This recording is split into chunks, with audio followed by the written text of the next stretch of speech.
আপনারা সবাই অবগত আছেন যে গত 18 আগস্ট ঢাকা বিশ্ববিদ্যালয়ের ফজলুল হক হলে যে নির্মমভাবে তোফাজ্জল হোসেন হত্যাকাণ্ডের শিকার হয়েছিলেন এবং সেই হত্যাকাণ্ডের পরে ঢাকা বিশ্ববিদ্যালয় প্রশাসন শাহবাগ থানায় একটি জিআর মামলা করেছিলেন। সেখানে অজ্ঞাতনামা হিসেবে আসামি করা হয়েছে, কাউকে স্পেসিফিক করে আসামি করা হয় নাই।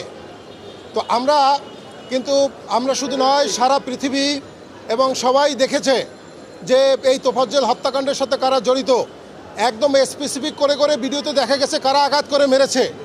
এত কিছু দেখার পরেও, এত স্পেসিফিক থাকার পরেও ঢাকা বিশ্ববিদ্যালয়ের প্রশাসন তারা অজ্ঞাতনামা হিসাবে আসামি করায়, মামলা করায়। আমরা তাদের এই মামলা নিয়ে সন্দিহান এবং এখানে তোফাজ্জল হত্যার ন্যায় বিচার আমরা পাবো কিনা সেটা সন্দিহান। এই বিদায় আজকে আমরা এই তোফাজ্জলের যে বোন, সে আজকে এই সিআর পিটিশন দায়ের করেছে মহামান্য 23 নম্বর কোর্টে।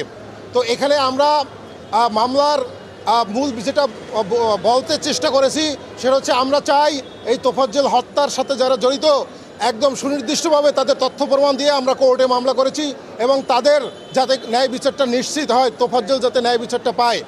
কোর্ট আমাদের মামলায় সন্তুষ্ট হয়ে আদেশ প্রদান করেন যে যেহেতু তার আইনগতভাবে সে যেটা করতে পারে আমাদের সিআরপিসির 205 ডি অনুযায়ী, সে বলেছে আমি মামলা আমলে নিলাম এবং যেহেতু এর আগে একটা জিআর মামলা হয়েছে, সো আমি জিআর মামলার যে রিপোর্টটাকে আমি কল ফর করলাম, মানে ওটাকে আমি চাইলাম।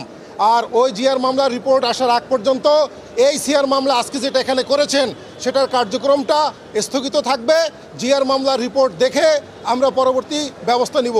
যদি জিআর মামলায় আপনাদের আসামির সাথে এখানে যারা আসামি আপনারা যারা করেছেন সব কিছু যদি ঠিকঠাক থাকে তাহলে দুটো একসাথে চলতে পারে বা আপনাদেরটাও আবার চলতে পারে। সো সে পুলিশ রিপোর্ট, শাহবাগ থানা পুলিশ রিপোর্টটাকে কল ফর করেছে আজকের এই মামলা করার পরে। টোটাল 15 জনকে আসামি করেছি।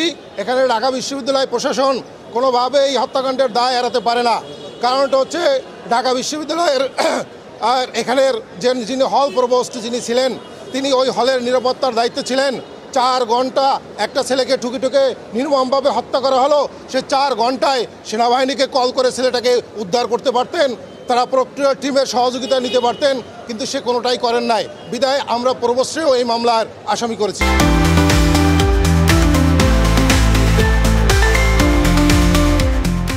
এখানে সংখ্যা থেকেই যায় যে যেহেতু 6 জন গ্রেপ্তার হয়েছে, ওর যেখানে সবাই মিলে মারছে সেখানে 15 থেকে 20 জন আসামি ছিল। সেখানে 6 জন গ্রেপ্তার করার পরে আর কোনো মানুষ ছাত্রদের গ্রেপ্তার করা হয় নাই। আপনারা জানেন কিনা জানি না, আমি কিন্তু ক্যান্সার পেশেন্ট, ব্লাড ক্যান্সারের পেশেন্ট। আমি শারীরিক মানসিকভাবে খুবই অসুস্থ। তারপরও আমি আমার ভাইয়ের জন্য এখানে আসছি। আমি চাই যে ওর মতো এরকমের নির্মম মৃত্যু কারো যেন না হয়। কারণ একটা মানুষকে 4টা ঘন্টা সাপের মতো পিটাই মারা, এটা কোনো মানুষ করতে পারে না।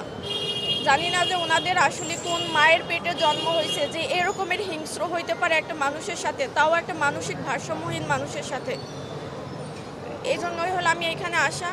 আর আমি চাই যে ন্যায় বিচার হোক এবং কঠিন থেকে কঠিনতম শাস্তি হোক। আর এই শাস্তি দেখে যেন আর কারো তোফাজ্জলের মৃত্যু যেন না হয় ভবিষ্যতে। আর নিরপরাধ মানুষ যেন কেউ ফাঁসে না, আবার অপরাধী যেন কেউ মুক্তি পায় না, যেন রেহাই যেন না পায়, এটাই আমার চাওয়া।